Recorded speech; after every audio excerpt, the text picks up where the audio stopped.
Good evening, welcome to the August 17th Clifton Park Town Board meeting. Please join me for the Pledge of Allegiance.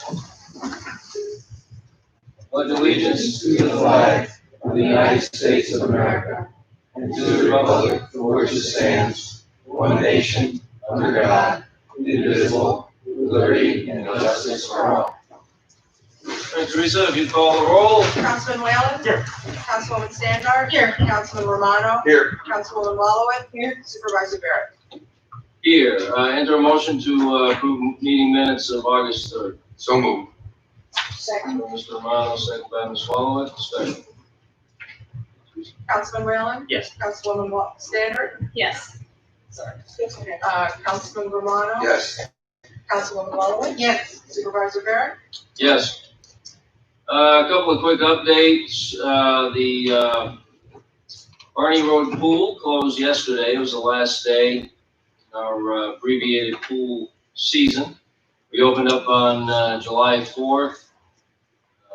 Once we were provided permission from New York State, we had been maintaining a readiness footing should that permission come, and it did, due to some lifeguards that we hired back in February finding other opportunities or maybe moving on to other things, and the fact that they're going back to school earlier than normal.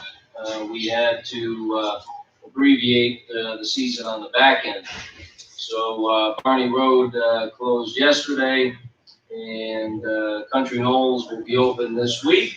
They will be closing Sunday. That'll be their last day. So I do want to thank all of the staff at all of the pools for adjusting to the new protocols, which were many. They did a great job maintaining those protocols and the viability of the system that we had in place to provide a safe pool experience for as many people as possible. Same is true up in Country Knolls, and we're glad that we were able to have some guards stay an extra week.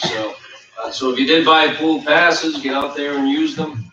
This is the last week. It looks like the weather is going to remain very nice. It's going to warm up into the weekend, so it's been, weather-wise, it's been the best summer that I can remember. But definitely at this point, still have a week left, but it's been a successful pool season so far, and we appreciate everybody's efforts. We've also opened up our outdoor concerts again. We canceled several concerts on the Common. Our first attempt at the beginning of the month was canceled due to weather. That was Mariah Formica. She'll be coming back this Thursday at 7 o'clock on the Common. We had a concert last Sunday and last night, and both were well attended and very successful. So again, showing that we can have events and activities for people of all ages and do it safely. Last week of full day camp, we've had several weeks of our full day camp, which started on time at the end of June, and that has also gone very well to date. And I think again it goes back to the management on site and the counselors that are doing a great job. So I want to thank everybody involved with the full day camp. All of our sports camps that ran, they ran without issue. We still had our adventure camp, which I think this is the last week of that too. So we've had a few weeks of the adventure camp, which is something completely different, something that I don't know if you can get that type of experience for the kids anywhere else. But they're flying through the forest, they're climbing things. It's really a cool experience for the kids, rappelling and everything. So it's a lot of fun. So we know, and the numbers have been high. So we've had great participation with the adventure camp this year as well. So again, thank you everybody for your efforts on those items. As we said from the very beginning, it's important that we continue to provide recreational opportunities to as many people as possible. And after following the shutdown and everything that's occurred from mid-March forward, I think that was even more important this year maybe than any other year, that people have outlets for recreation, in addition to our parks that remain open. Of course, the Shen campus remains closed, which still baffles me. So that's unfortunate that the Shen campus is locked down. Don't dare go on the campus. You'll have a security guard coming after you. But the town parks never closed. Town parks have been open throughout, just as town hall has throughout this pandemic. We've had people working here in every department throughout the shutdown, and we have been serving people every day during this crisis. And that includes all of our parks facilities that have remained open. We did close tennis courts for a period of time. We closed the playgrounds for a period of time due to New York State mandates, but opened those back up as soon as we could. And other activities such as the skate park, golf course, all been open and operating. So kudos to the crew. Any other communications and announcements at this point? All right, we have a public hearing. Teresa, if you could read the legal notice as it appeared in the Gazette. Please take notice that the town board of the town of Clifton Park will conduct a public hearing on August 17th, 2020 at 7:05 p.m. in the Wood Memorial Meeting Room, the town office building located at 1 Town Hall Plaza, Town of Clifton Park, County of Saratoga, State of New York, to consider a proposed local law amending certain provisions of the town code regarding the issuance of citations for violations and prohibitions.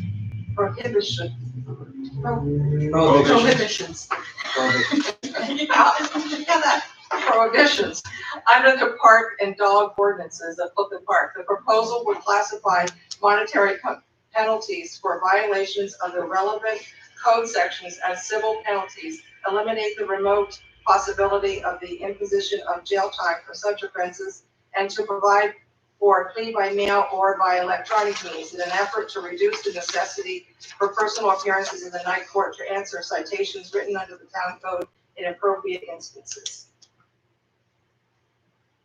You're gonna ask me when it was in there.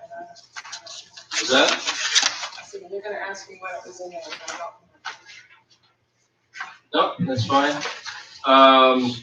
With that, we'll open the public hearing, and we talked a little bit about this last town board meeting, but I'll ask our town attorney to go through what is included in the legislation. Yes, sir. The primary change, I guess, is the recategorization of the monetary penalty from the word fine to the word civil penalty, and an explicit authorization for the courts, explicit direction really for the courts to accept a written plea agreement from individuals. They had always accepted a written plea agreement for these minor tickets from someone who was represented, but these tickets are mostly minor enough that folks don't go out and hire counsel. So it was the custom and practice at the courts was to require people to come in and plead in person and pay in person, and they would not accept a written plea agreement, even though other types of tickets, traffic tickets, and even some other criminal matters could be resolved by plea by mail. So we changed the wording on that. We tried to hit all of the violations that our security staff can write are required to write for pools, trails, parks, nature preserves, and use the same language. We also, in this day and age, an electronic signature, scanned signature, copied signature is acceptable in most places, so we made sure that we didn't have just one original signature.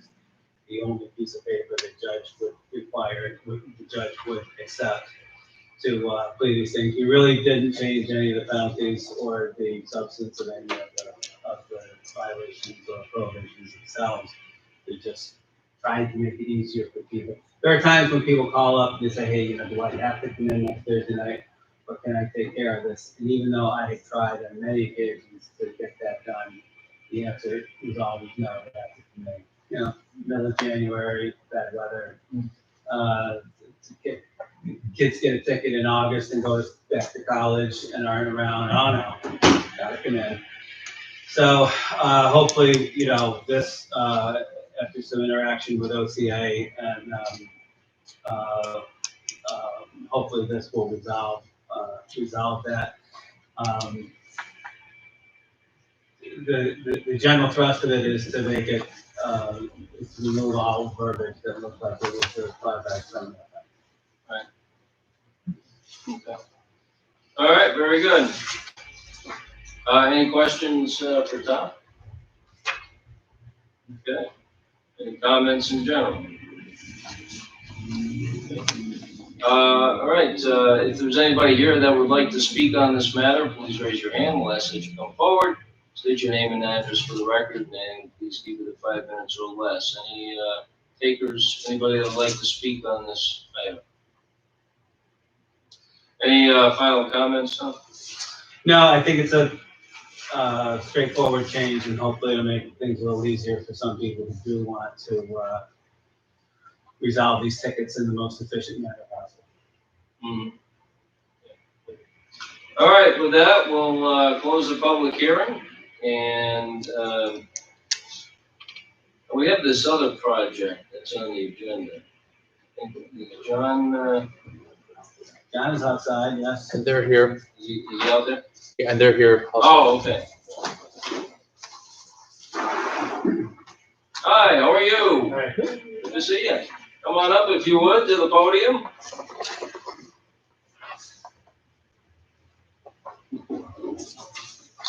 How are you doing tonight? And you are Katerina Stevanovic, That's is right. that correct?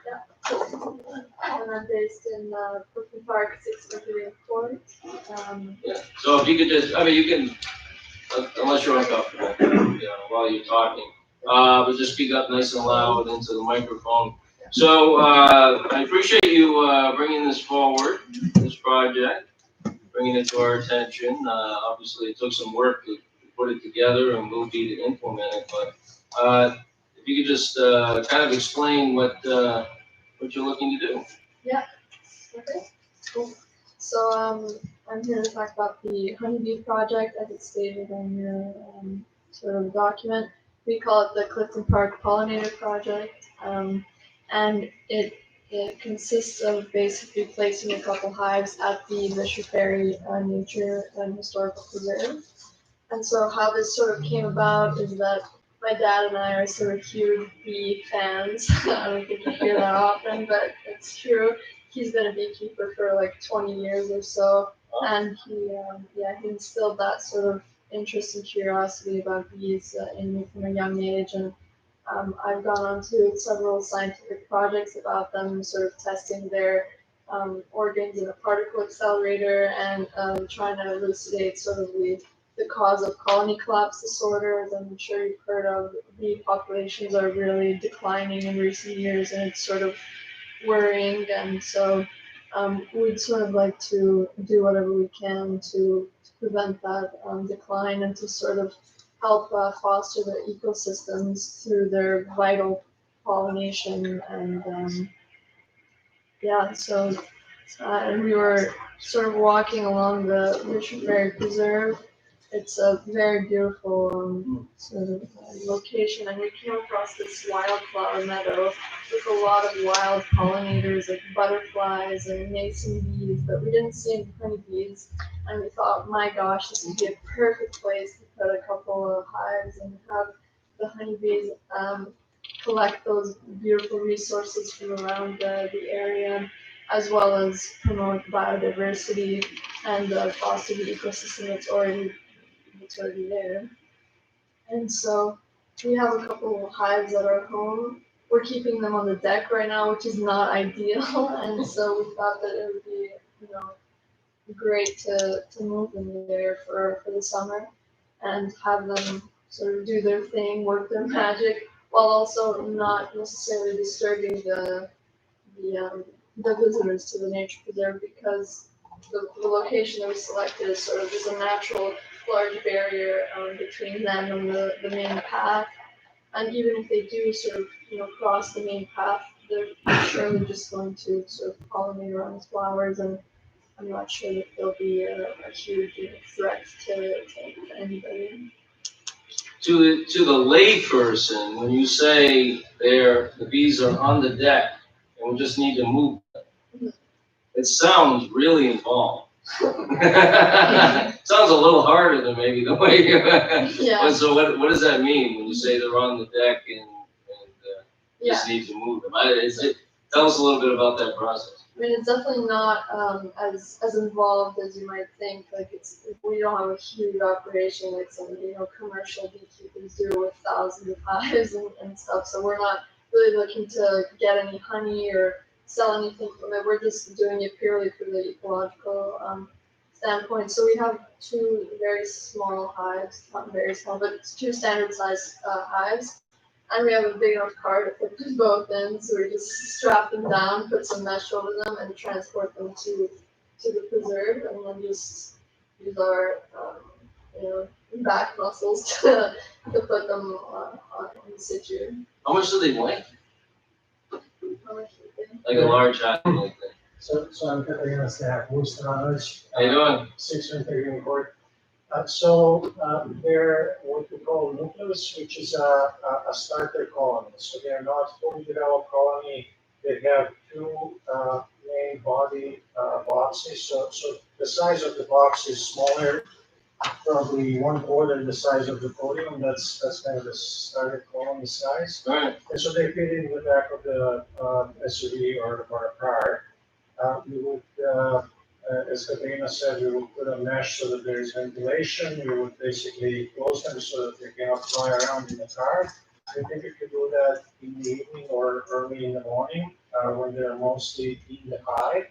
Once we get them on the site, we put them on a stand. So we have a stand that we made like 6 by 1.5 and maybe 1.5 foot high. And so they're off the ground. They won't be in the grass. They will be a little bit off the ground. It's almost like a park bench size kind of stand. So two hives basically on two ends of the stand facing south in a sunny spot with some wind break with a little bit of sort of tree behind or tree in front so that there is no a lot of wind. And then as Katarina said, they're in this Jacobson meadow, right? Jacobson meadow, so it's not on the towpath. All right. There's a kind of a detour and a wooded natural barrier between the towpath and the Jacobson meadow. Mhm. So when we place them there, they would basically fly in the direction of open air, right? They wouldn't basically go through the hedge or through the trees. They would fly in the sort of direction where there is an opening for them to have a flight path. So in terms of interference with traffic, with pedestrians, with bicycle or whatnot, on the towpath, they wouldn't be really in the direct path of any of the sort of people enjoying the preserve. Oh, that's interesting. Very interesting. So what's your time frame? We're ready to move them, I guess. You're ready to mobilize? Yeah. Yeah, so I think we would keep them there for the season. So getting them this summer, obviously, it's kind of getting late in the season, so they would be probably there until early October, so if you can move them within next week or so, if you get the approval of the board, we will keep them there for maybe 6 weeks or so. Mhm. Once the season is over, once the flowers and kind of origin starts to wane, we will move them back to our backyard, probably off the deck. They wouldn't necessarily be on the deck. But we thought that was temporary. It turns out a little bit longer to get opportunity to present this to the board. And then in the spring, once there's again flowers in trees or meadow, we would like to be able to move them there. So let's say early May timeframe. Mm. Happened there from May to the late September, so 5 months or so. And then back to our backyard kind of after season, because for them to be there during winter, it's a little bit harder to access, and so we would put them in our backyard for the off season. Fascinating, really is. And there's no definitive reason for why the species is under pressure at this point, right? I mean, there's some conjecture, but there is no definitive answer. Right. It's sort of just a wide array of factors. It could be pesticides, it could be some sort of mites, parasites. Monoculture is a big thing. I mean, we could have easily just put them on some sort of orchard and benefited the owner of the orchard by pollinating their trees, but it wouldn't be the best for the bees because it's just one sort of fruit and flower, so they don't get as many nutrients that they need. Mm. And so like the natural sort of biodiversity of the nature preserve we thought was perfect for them. They have everything they need. They have water, they have trees for collecting the resin from them, and they have obviously nectar and pollen from the flowers and that. Right? And then they have a new predator with that Asian killer. Yeah. One ugly little thing. Yeah. Yeah, they have a lot of problems. I think they're under stress, and as Katrina said, pesticides are part of it. So whenever you have them close to commercial agriculture, whether it's orchards or some other type of agriculture plant, there's a chance that farmers use chemicals to treat against pests or weed or whatnot, but that's obviously really bad for the bees. So a natural preserve, a meadow that doesn't get chemicals or any kind of treatment is much better than a monoculture farming operation. Oh, that's great. Does anybody have any questions for Katerina or Dad? I just have one comment. I Yeah. want to compliment you on the document that you put together. Yeah. It was very, very clear, what are we doing and why? And Yeah. that is kind of my mantra around here every day. And your document was very comprehensive and direct on that point. I want to compliment that. Thank you for taking time to read this. So, if there's no objections from the board, we like to see you move forward with this. If you could take some pictures and send them to us as you go about Absolutely. transportation and once you get them all moved and settled in, you know. Yeah. Yeah, Yeah, if any sort of visitors to the preserve were interested in getting to know a little bit more about the project, I mean, I'd be happy to provide, well, we've already sort of made a template of some signage that we could put next to the hive, Oh, and we could offer some sort of information online if you guys had a sort of domain on your park or. well, we can certainly post it on the website. Yeah. Yeah. I'd Yeah, be glad to look into it for that. Do you, does she have your email, Matt? No, but I'll give it to you when they're done. Okay. That'll, get your, you can get his email on the way out. We'd love to have that information.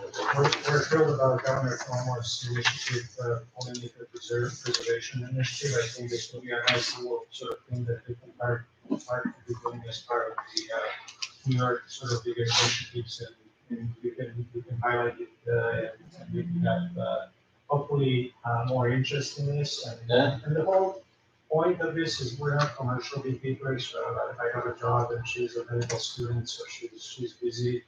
I think we want to do something that's good for the environment. We want to promote this because bees are responsible for about 30 to 40% of food that we eat. So think about anything that you buy in a grocery store, any fruit, without bees, it would be much harder to have healthy plants and have food on the table. So for our own preservation, it's important element of the bigger picture. It's one of those keystone species that if you remove it from the ecosystem, a lot of things start to collapse without honeybees and without pollinators. Right. Well, thank you very much, and we appreciate your efforts and look forward to partnering with you. Yeah, so Matt will give you his email, and you can keep us informed. We appreciate it. Thank you. All right. Thank you. We're gonna sign document over it. Should we, do we need to do an official vote, Tom? I think it's on. Oh, that's right, it's resolution.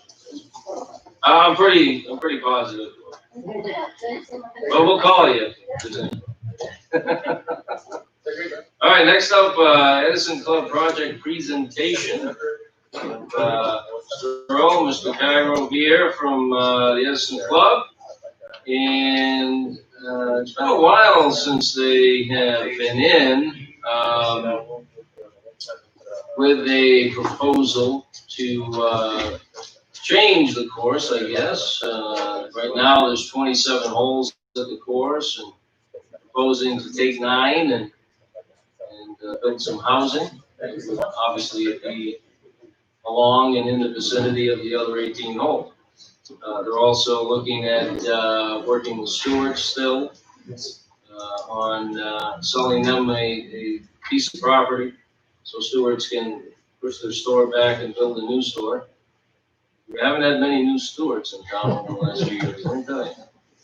And the final thing was to turn the clubhouse into a new facility as well. So, Cairo, if you could talk about that a little bit, and I know you've made some changes to the original plan, and so we'd be interested in hearing what those might be.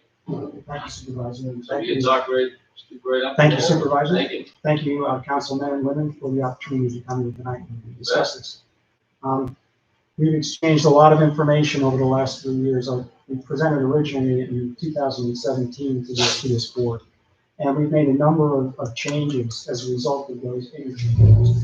And while we don't want to reiterate a lot to you, we do want to say that we do believe that this is a project unlike any other in Brooklyn Park.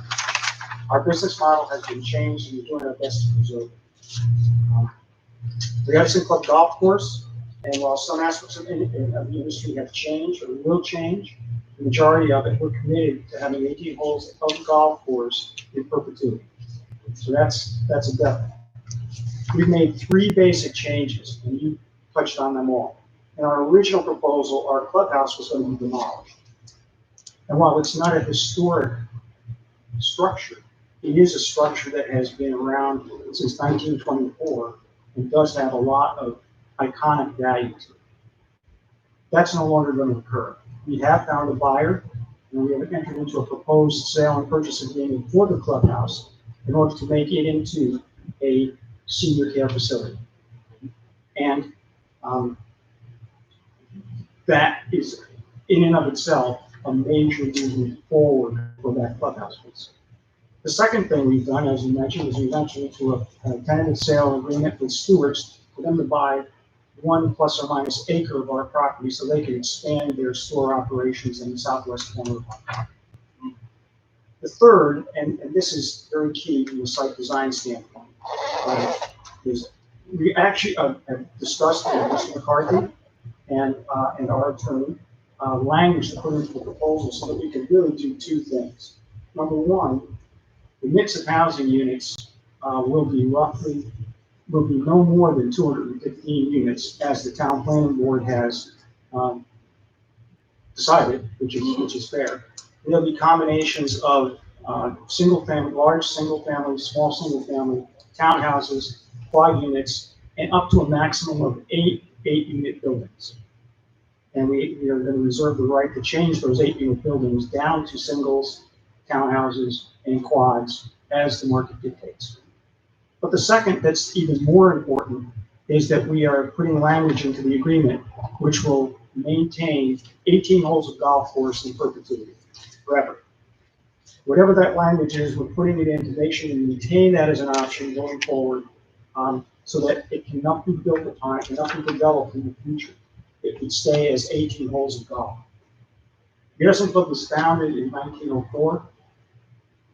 In 2004, we celebrated our 100th anniversary there, and we're hoping that by the changes we're making and the things that we're doing, some future generation is going to be able to celebrate their 200th anniversary of the Edison Club in 2104. And that's pretty much the changes we've done, and pretty much what we've added into all this. And just to reiterate, something we did discuss last time you were here, which was, the current state of economics in your industry, both golf and country club. Yeah, it's gone down dramatically. In our peak days, probably in the 1990s, we had roughly 530 golfing members. We currently have 430 total members, of which 100 are strictly pool and tennis, and the other 330 are golf. And it's tough to go from 530 to 330 and still maintain the economics to be able to support 27 holes of golf. I mean, there's so many opportunities now for kids to do things other than golf, and there's so many other activities that parents participate in with their kids. Whereas back before the 2000s, there wasn't travel soccer 360, there wasn't travel basketball 360, etc. Now we've got a smaller pool to draw from. It's still a very, very vibrant and good membership, but we do need to be able to size it such that we can afford it economically. So you're saying in the 90s, you might have upwards of 500 golf members. Correct. So And you've down got to- less than that in total memberships now. That is correct. That is correct. And you've had your pool open for since July 4th area? Yes, or- yes, Yeah. and Oh, that's actually good. prior to July 4th, we opened up when the state allowed us to open. Yeah. And we're planning on staying open right straight through Labor Day. We've got a good, solid core of people who have been with us, and they're managing the pool, and they're doing a good job of that. Good. Very good. Any questions for Mr. Cairo at this point?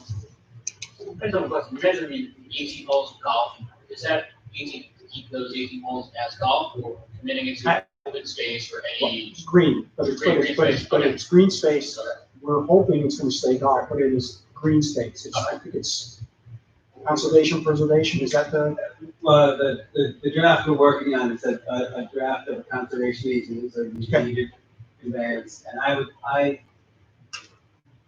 think that it'd be a matter of discussion exactly how the board wishes that to be, but my first thoughts are golf, open space recreation, so that if, we're the owner of those rights, so, to the extent we can predict the future, the golf, but if there is no golf, it would be. That's my thought. Because if there's a town 50 years going to commit to kind of making golf course, right? But obviously, golf is the primary. The important part is that those acres, which roughly 163 acres, would be permanently preserved, and that would be an important element of what we've discussed in the past and currently. And so, if at some point it's not a golf course anymore, it'll be some other green attraction, some sort. Right, we wouldn't be able, and we don't want to be able to develop it. Right. Yeah. The Edison Club couldn't develop it, neither could anybody else. That's the important part. Okay. Any other questions for Mr. Cairo at this point? Very good. Thanks. Thank you. Thank you, sir. Appreciate that. John? Want to come up real quick? Oh, we were gonna get, did you need to get Craig on the phone? I don't think we. No, I think we're fine. Here, if any questions came up, we're all set. So I think Mr. Cairo did a great job of explaining the. I just don't wanna look at the Mets logo. Sure. The core development areas in there, here on the map, but, I care about your health, but I have to look at a Mets logo. but, one of the things I did want to point out is, with the 18-hole golf course, there's approximately 7 acres that's reserved for the clubhouse, the amenities, the tennis court, the pools. So roughly, you know, the planning board will vet out with the applicant where that exact deed of permanent conservation easement ends up on the remaining portion of the open space. But on a conservative estimate, right now, this area in green is at 205 acres, 205.5 acres. I do think, you know, the final number will be about 195, 197, 197 acres in permanent conservation easement. So that's pretty significant because under CR zoning, it's 1 home per 3 acres of density. You can develop up to 50% of the land. You only have to provide protection for 50%. They're well above the 50% threshold with the permanent protection. Yeah, that's an important point. Why don't you explain that a little further? Sure. Everybody with the conservation residential zoning says, oh, it's 1 home per 3 acres, so you need 3 acres to build 1 home. No, that's the density calculation. But you can have 6 acres, 2 homes, 1 home on one acre lot, and the rest, the second home on a 5-acre parcel. So you can go down to 40,000 square feet. It's just the density can't exceed 1 per 3. And then under that, you're required to put 50% of the property in permanent conservation easement. This exceeds that threshold. So CR zoning, you know, the area outside of that permanent conservation easement, that 50%, if CR zoning changes 20, 30, 40 years from now, and zoning does change, and it's fluid, it will change in time based on the needs, wants, desires, and vision of the community, typically on a 30-year plan. That land that's not under a conservation easement is subject to the zoning regulations that will be implemented in the future. It could be more restrictive or less restrictive. But the deed of permanent conservation easement will transcend any pen stroke that changes zoning in the future. So that is permanent and provides an extra layer of protection and value. So it exceeds the requirements of the current zoning, It does, which is already restricted. correct. Now, one thing, I was gonna ask you this, Mr. Cairo, but, feel free to chime in if John can answer it. But there's one line, we have the option to reduce any of the 8-unit buildings to small and large single-family homes, twin units and quad units as the market dictates. So if you actually on, one particular parcel where you were going to develop, if you, lessen the density through your own choice, through your own volition, then that whatever the difference is between what might be allowed and what ends up being built, does that come off the 215? The maximum number of units is 215. The total numbers of single-family duplexes and multi-units beyond 2-family to get to a total of 215 units can be responding to market conditions.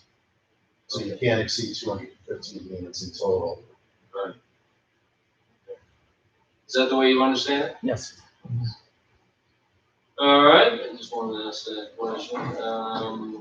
And you know, it limits the number of more dense buildings, 8-unit buildings. It puts a max on the number of units per building. It also puts a max on the number of those highest density buildings, right? Correct. Okay. Okay, any questions for John at this point? Yes. From a legislative standpoint, I know that the plan is to subdivide out the parcel for the elder care facility. Would that be treated, the club and that parcel treated as essentially one PD, as was one, in the same legislation? or would It'll it- still be or would it within the separate? PDD. It'll Okay. still be within the Okay. zone, the zoning zone. And that use will be authorized. Okay. The other tax credit, the other, safe harbor for that area would be, the fallback would be inlet mixed use uses are allowed should that proposal fail.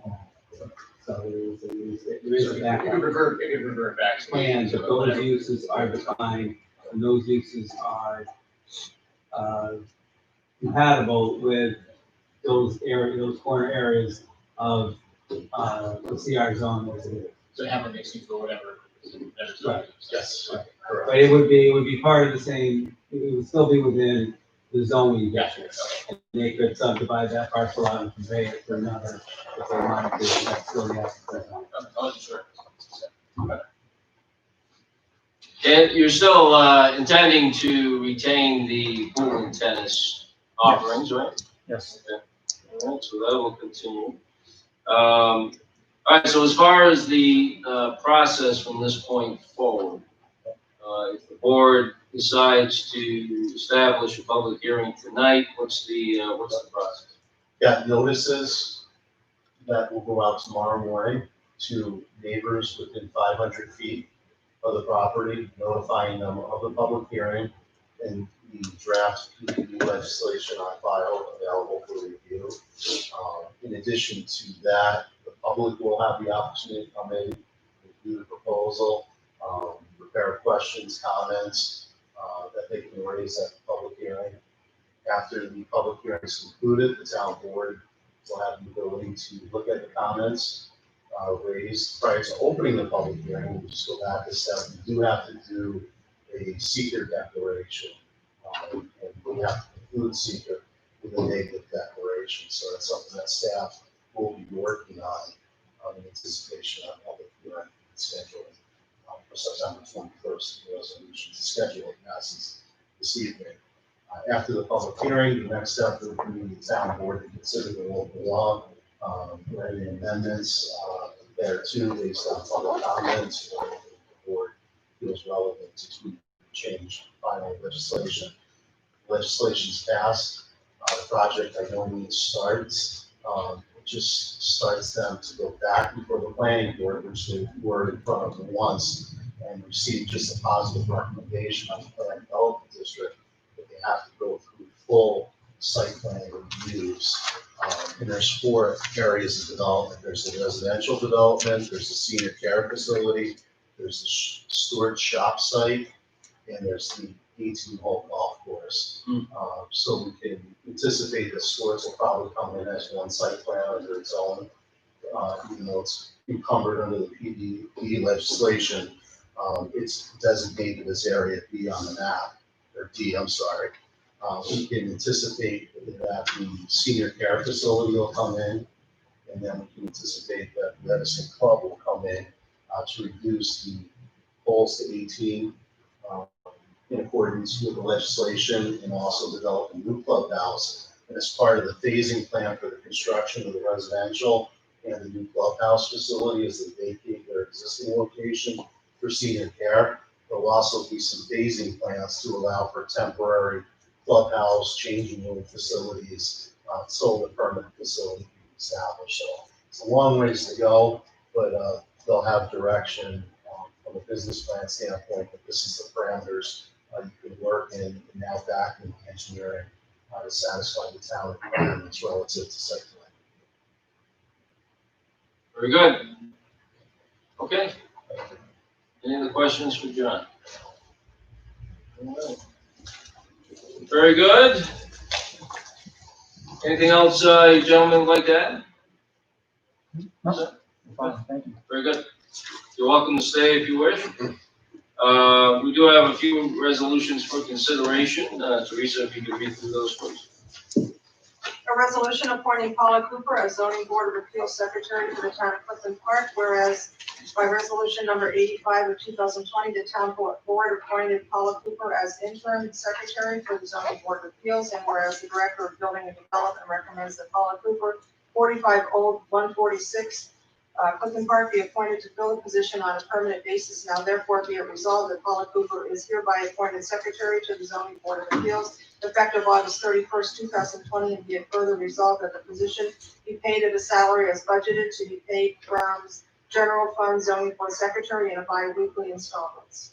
A resolution authorizing the supervisor to sign an intermunicipal agreement between the county of Saratoga and the town of Clifton Park for the provision of annual shelter services, whereas pursuant to section 119 of the general municipal law of the state of New York, the parties are authorized to enter into binding agreements for the cooperative performance of various municipal projects, contracts, and functions.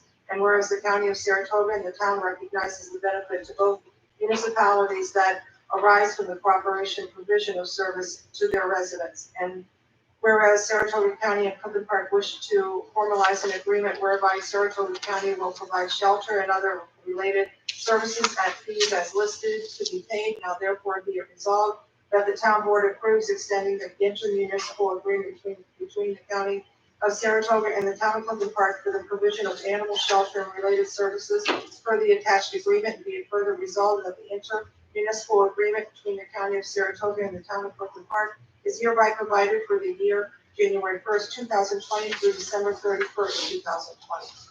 A resolution authorizing the supervisor to sign an agreement with Lubisa Stavanovich for a bee pollinator project for the Bishop Berry Nature and Historic Preserve, whereas Katerina and Lubisa Stavanovich have asked permission for the placement and maintenance of a beehive habitat along the Charlie Heist Trail on town-owned property adjacent to the Bishop Berry Nature and Historic Preserve. Now therefore be it resolved that the supervisor is authorized to sign the attached agreement with Lubisa Stavanovich to provide for the placement of a Langstroth hive on the town-owned Jacobson property adjacent to the Bishop Berry Nature and Historic Preserve as outlined in the attached agreement. A resolution authorizing seal coating services of Clifton Park to resurface the tennis courts at 593 Clifton Park Center Road in the Clifton Knolls Mill Creek Park District, whereas the town board as commissioners of the Clifton Knolls Mill Creek Park District wish to authorize the improvements to tennis courts at 593 Clifton Park Center Road, and whereas the Department of Buildings and Grounds solicited quotes for resurfacing the ball courts at the park, and whereas seal coating services of Clifton Park submitted the sole quote to resurface and repaint the courts in an amount not to exceed $19,450. Now therefore be it resolved that the supervisor is authorized to sign the 2020 estimate for resurfacing the tennis courts at 593 Clifton Park Center Road, not to exceed $19,450 to be paid from Clifton Knolls Park District capital improvements, and be it further resolved that the comptroller is authorized to transfer $7,000 from Clifton Knolls Park District general maintenance and $7,450 from Clifton Knolls Park District part-time laborer to this specific account. A resolution authorizing the hiring of Emerald Doyne and Zachary Trump as Adventure Challenge assistants for the 2020 Project Adventure season, whereas the town board wishes to hire Adventure Challenge staff to conduct the 2020 Project Adventure program within the Department of Parks and Recreation. And whereas the Director of Parks and Recreation and Community Affairs has recommended that Emerald Doyne, 325 Old West Road, Dansport, and Zachary Trump, 7 Maple Line Road, also like be hired as Adventure Challenge assistants. Now therefore be it resolved that Emerald Doyne and Zachary Trump are appointed to said positions effective August 10th, 2020 through October 31st, 2020 at $15 an hour to be paid from Adventure Challenge staff. A resolution scheduling a public hearing on a proposal to repeal and replace the Edison Flood Plan Development District, whereas by local law number 8 of 1999, the town board adopted legislation establishing a planned development district for the Edison Golf Club and related facilities. And whereas in December of 2018, Edison Club Incorporated applied for an amendment to the existing development district legislation to provide for the construction of up to 215 residential housing units, a convenience store with gas pumps, and the adaptive reuse of the existing clubhouse, banquet facility, and pro shop through a conversion to senior care facility housing. And whereas the proposal includes reducing the existing 27-hole golf course to an 18-hole facility to accommodate housing units in the periphery of the remaining golf grounds and the preservation of the remaining golf course area as permanently protected golf recreation open space. And whereas the town board wishes to schedule a public hearing to solicit public input on the proposal to amend or replace the Edison Flood Plan Development District, now therefore be it resolved that a public hearing on the proposal to amend the Edison Flood Plan Development District to allow for residential housing, senior care facility housing, and a convenience store is scheduled for September 21st, 2020 at 7:05 p.m. and be it further resolved, the clerk is directed to publish the attached legal notice.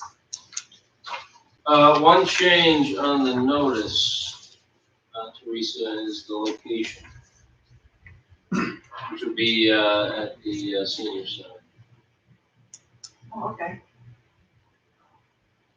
That's fine, right, Matt? You're gonna be able to get everything set up? Yeah, so we're gonna have the senior center. Just in case, we need a little more room, for distancing purposes. Okay, perfect. All right? It's not in the resolution, so we have to worry about that. It will be. The location.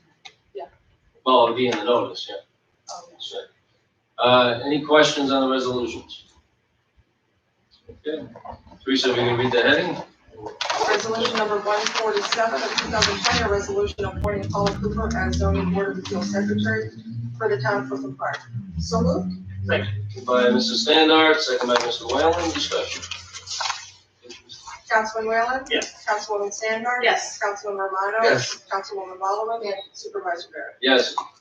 Resolution number 148 of 2020, a resolution authorizing the supervisor to sign an intermunicipal agreement between the county of Saratoga and the town of Clifton Park for the provision of animal shelter services. So moved. Second? Moved by Ms. Wallach, second by Mrs. Standard. Discussion. Councilman Whalen? Yes. Councilwoman Standard? Yes. Councilman Romano? Yes. Councilwoman Ballaway? Yes. Supervisor Barrett? Yes.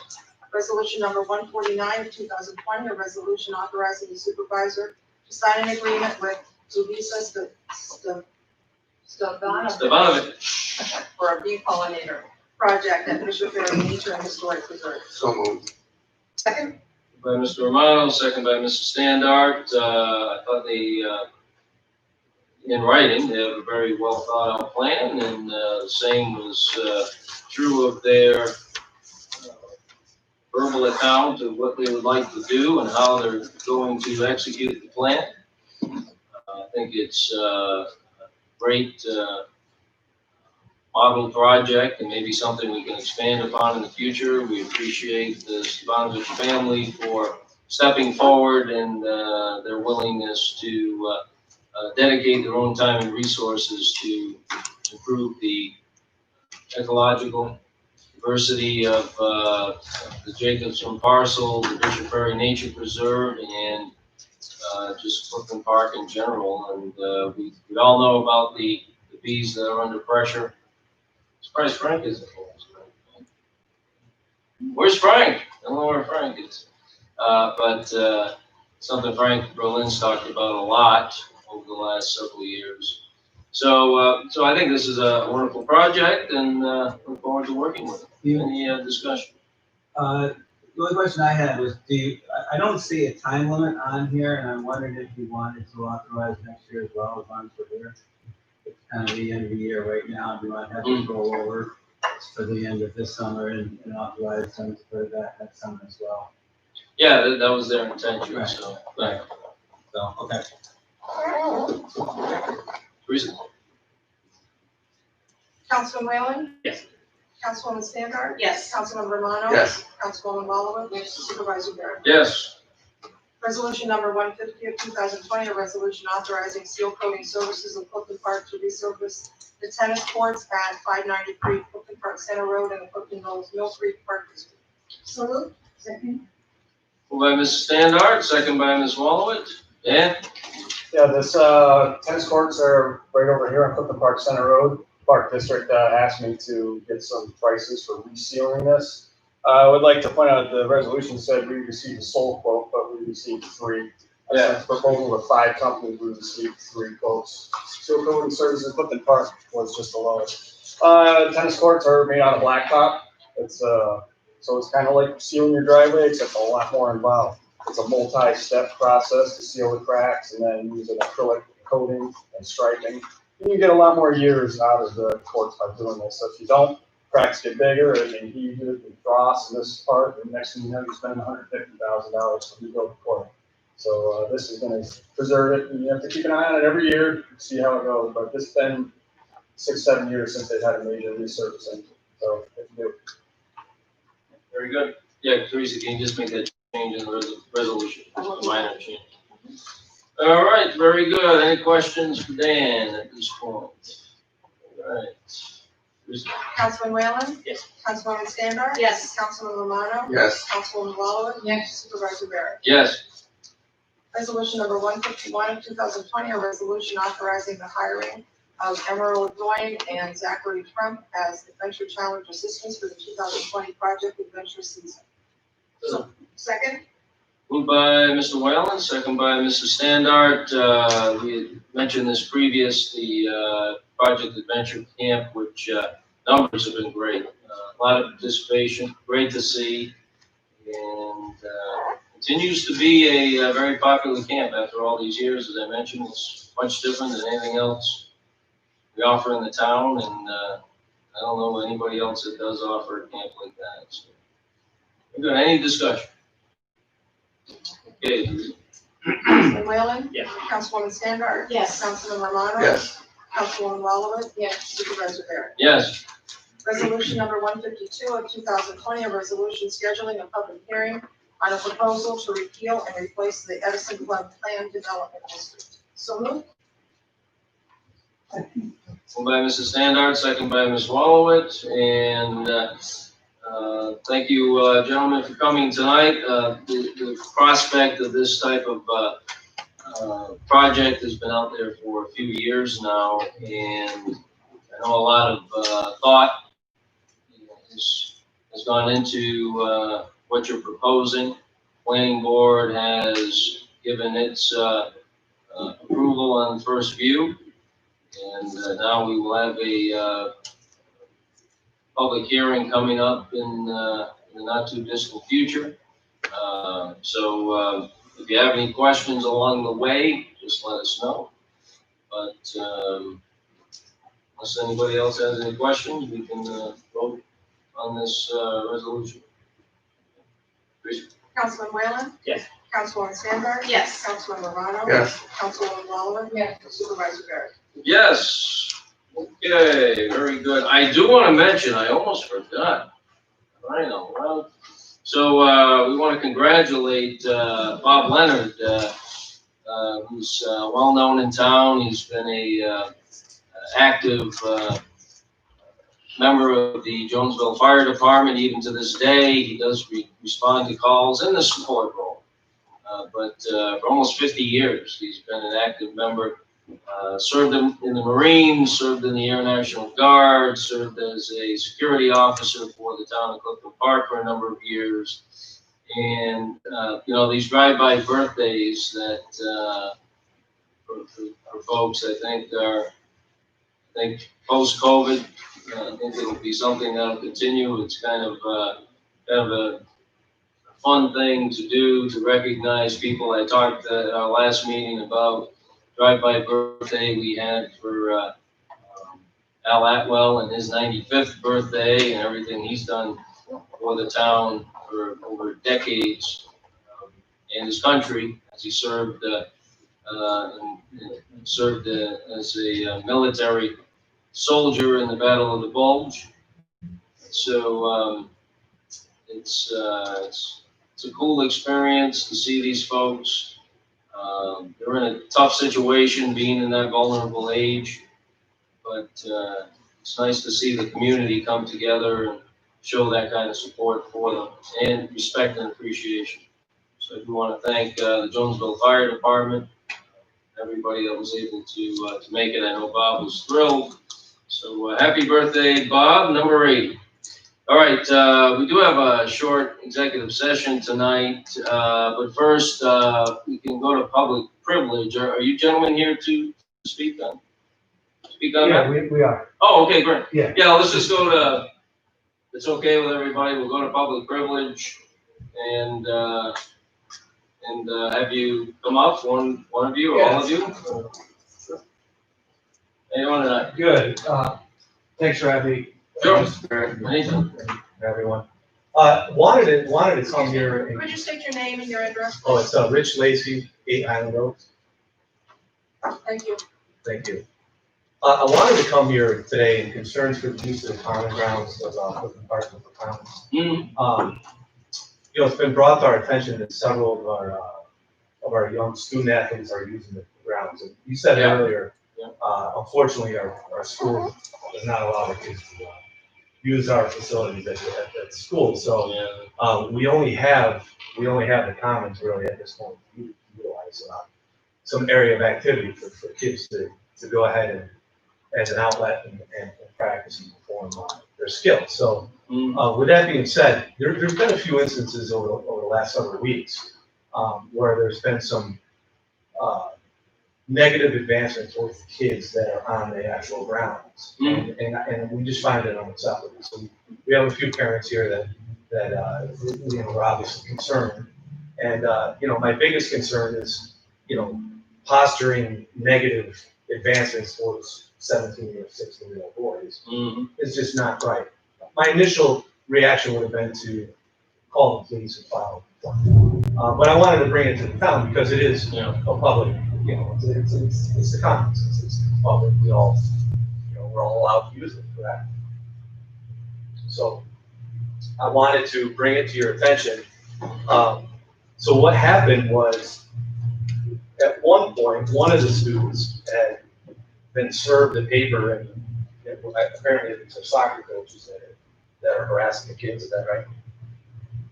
Well, there was some bad feelings about some damage that was done to the grass within the facility. So I think there was discussion around that, from what I heard. So there was discussion from grass. Okay. So Yeah, I'm if just, you go down, I don't know if you've been down there, but if you go down into the common area where the soccer fields are, you know, there is some, I mean, how many strips there, Dan, do you think? Oh, yeah, 3 or 4 different locations on the field. Yeah. You know, multiply the pavilion, and then move it around to the other side, you know, fence and stuff like. what Which kind of, we'll fix, you know, Yeah. I mean, we'll fix it. so these are just, like I said, the kids all practice it if they're gonna run and wear cleats or whatever. You might get a little turf, you know. I mean, what happens on the 4th of July when we have a whole, you know,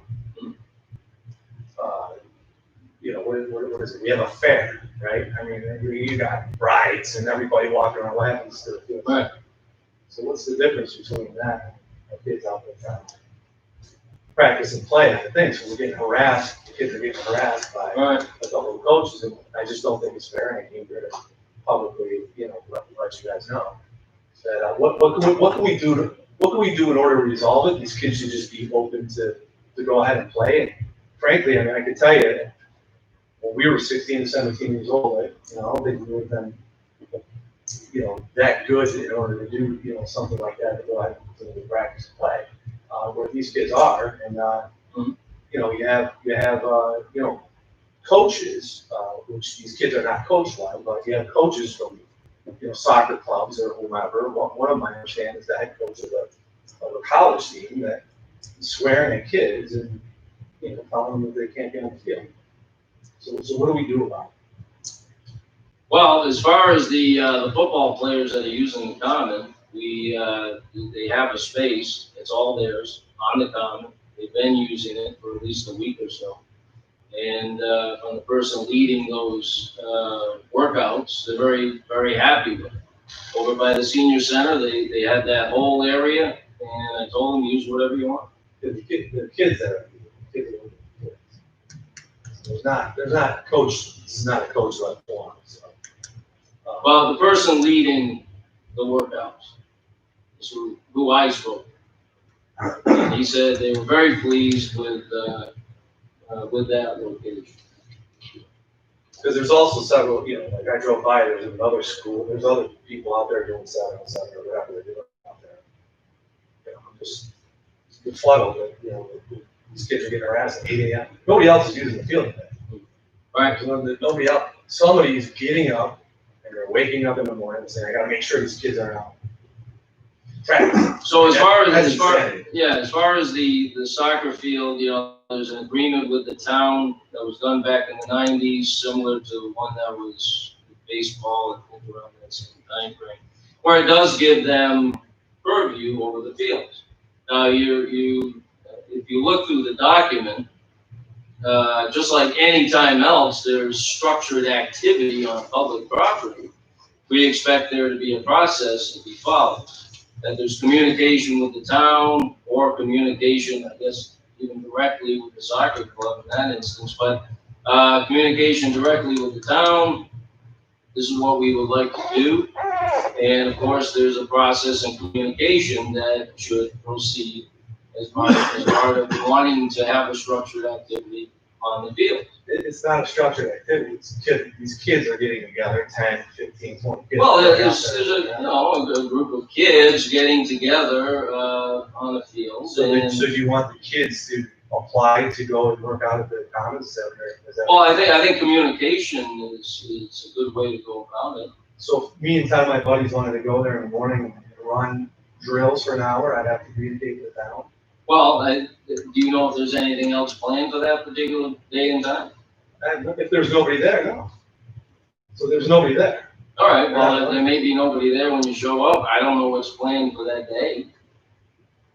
And if there is, and if there was something planned, I guess you'd be asked So is it to leave. something, so my question is, can you post it? I mean, if the kids just wanna go and play and they wanna practice, then why, can you just let them know whether they can or can't, where, when they can?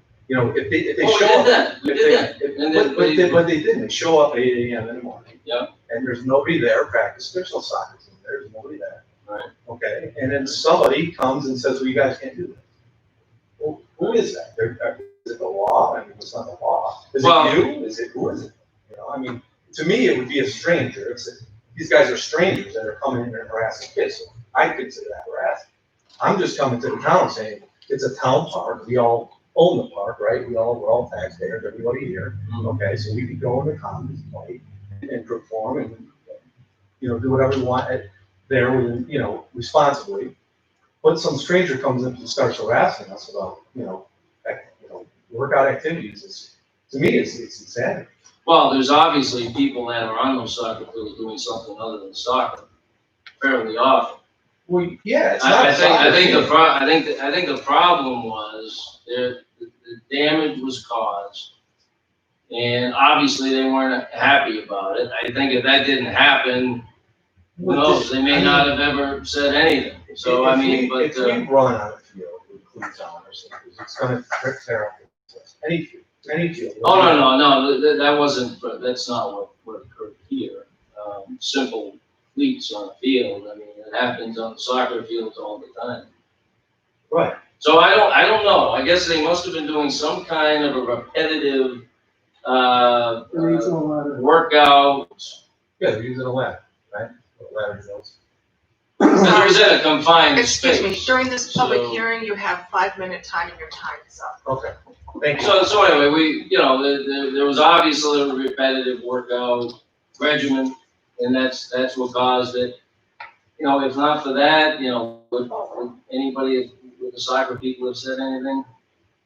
I don't know. Well, Probably yeah, I not. guess my point is, it's not it's a town park, it's not a soccer park. And soccer players can utilize it, just like anybody else can. So that's where that's where my concern is, but I guess my time is. Well, there is an agreement with the town, like I said. Well, we all have an With the- agreement with the town, because we all Right. taxpayers, right? So we all agree that we can use the commons as necessary, so. All right, I'll let, this gentleman speak, thank you.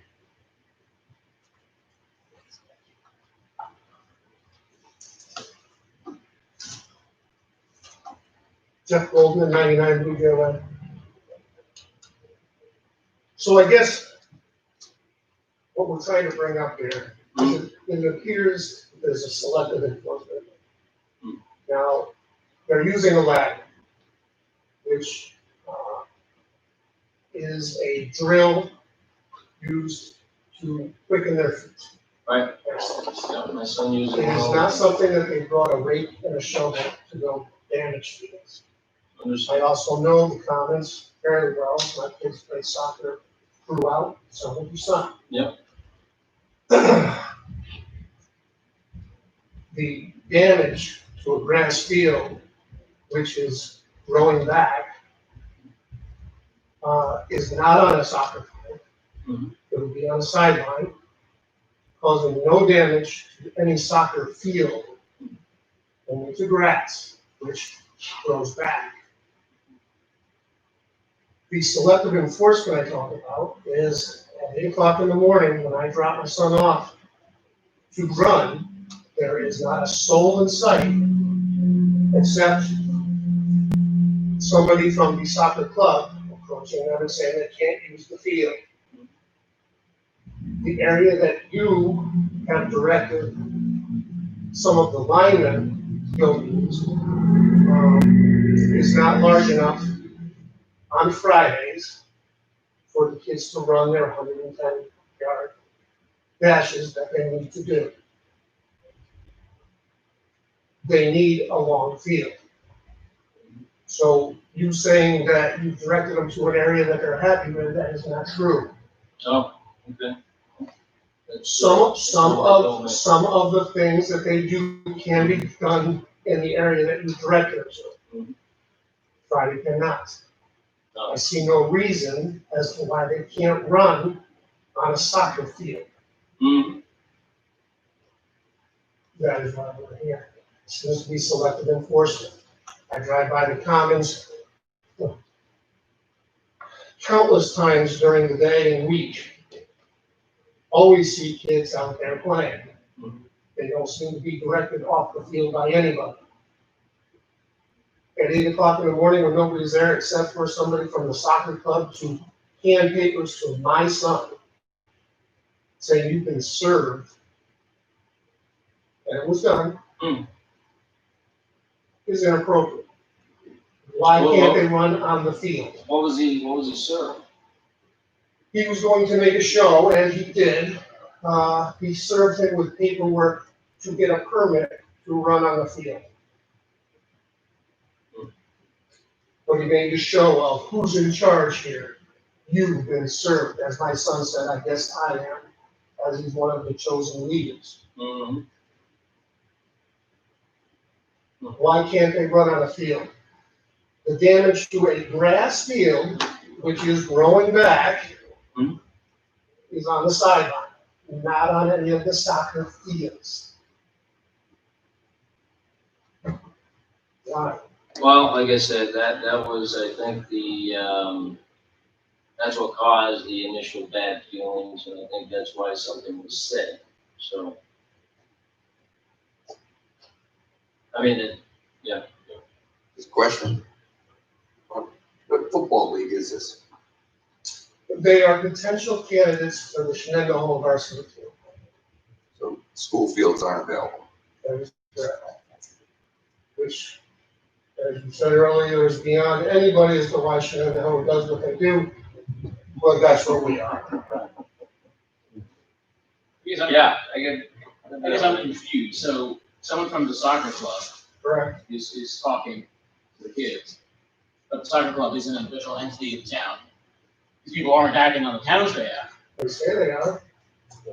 Well, people can say they are, doesn't mean they are. Has anyone reached out to the soccer club to talk about this, or is this like first they come here rather than talking directly? Well, it was our understanding that, Mr. Barrett was, president of one of the instances, in what we were doing. I mean, soccer clubs are private entity. It's not an official arm of the town. So it seems to me if I have a problem with my neighbor, I'm gonna talk to my neighbor rather than come to the town board meeting and ask to do something. Yeah. I'm I understand I understand if there's, It's very indirect here. since you're the owner of the fields, this is why we're here. I'm not the owner. You're all the owners of the field. Correct. and we're bringing it to a person in charge of the town. Again, you know, it seems like it's a little bit selective in the process. Thank you for your comments. Your time's up, sorry. Thank you. Sir, did you, go sir?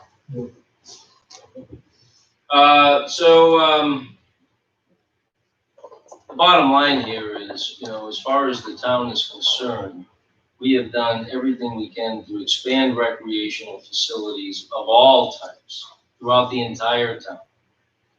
We've improved fields so they could get more use for various sports. Now, looking back, as things progressed, with the Common, with different legacy sports, you have soccer, which has invested a lot of time and energy and money into their operation there, where they're located. As I was trying to explain earlier, the town has an agreement with them that dates back to 1995. Same with baseball. So, you know, we try to work within the purview of everybody being able to use fields and to have active recreation. But we have to follow a process. And if we have something in place, we just can't ignore it. So I think it would be a good idea to get you together with the soccer folks and talk about it. As I mentioned, communication is very important. So I'll throw that out there. If you're interested, please shoot me an email. Be more than happy to do that. From what the person leading the workouts told me the other day, I actually saw them in Price Chopper this weekend, I think it was Saturday. Followed up at that point, asked again. They said, yep, it's great location, fits our needs and what we need to do. I'll follow up with them tomorrow. Just to, His purpose and the kids are running at 8 o'clock in the morning are different. what's that? Yes. His group is completely different from the 8 o'clock in the morning group. Yes. His group has nothing to do with the 8 o'clock in the morning group. Oh, I see what you're saying, okay. So for the purposes of what you've asked him to do on that area, that's fine. Yes. 8 o'clock in the okay. morning when nobody's at the fields. Yeah. He's not involved. Oh, okay. All right. Okay. All right, so that's only half the equation. Yes. Well, yeah, that half is fine. I mean, you're Right. His group is fine. That's Right. perfect. The 8 is. All right. I probably have your email, but can you give it to Matt on your way out, just so I have your email? I'll contact for the group. Is that okay? Perfect. All right, so I'd appreciate it. Good to see you again. How's your son doing? Very well. Good, good. All right, Matt, if you could take this film, you don't have to leave now, but we are gonna go into executive session, so. Thank you. What's that? Oh, Matt, can you see who's out there, please? Leave it. Thank you. Thank you. Thank you for coming.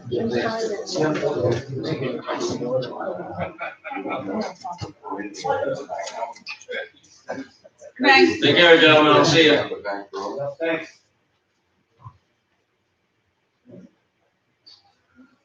There's somebody else that wants to speak, Matt? I know they were with them, so they said they're. Oh, okay. So, well, any other business? Come before the board, okay.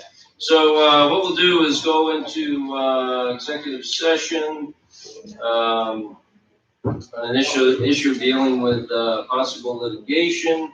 So, you could shut that off, Matt, and stay right in this room, so that way we stay distanced. And, shut that door, yep, we're all set, thanks, Dan. I'm gonna gavel on, alright, so we're in there now? Okay.